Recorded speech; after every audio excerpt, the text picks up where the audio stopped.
Hello' everyone, মই মিণ্টু। মোৰ অন্য এটা মিনি ব্লগলৈ সকলোকে স্বাগতম জনাইছোঁ।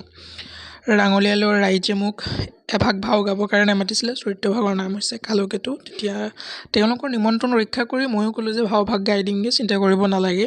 আৰু ভিডিঅ'টো হৈছে আচলতে 7 তাৰিখৰে, মই আপলোডহে কৰা নাছিলোঁ। অকণমান দেৰিকৈ আপলোড কৰা হ'ল আৰু এতিয়া ৰাসৰ ছিজনটো গৈছেই। আৰু এয়া কালকেতুৰ চৰিত্ৰটো কেনেকুৱা ধৰণৰ হ'ল নাজানো। বিশেষকৈ মানে মই বহুদেৱে গাই থাকোঁ আৰু ভাবিলোঁ এইবাৰ কালকেতুৰ চৰিত্ৰটো আকৌ গাই দিওঁগৈ। তো কালকেতুৰ চৰিত্ৰটো আকৌ গাব আহিলোঁ। তাৰপাছতে এইফালে আছে আমাৰ বসুদেৱ, দৈৱকী আৰু কংস। সকলোৱে ভালেই কৰিছে। এতিয়া আপোনালোকক মই দেখুৱাম মুখা চৰিত্ৰসমূহ। এয়া হৈছে বকাসুৰ, তাৰপাছতে এয়া হৈছে ধেনুকাসুৰ, ধেনুকাসুৰৰ পাছত এয়া ওলাইছে অঘাসুৰ।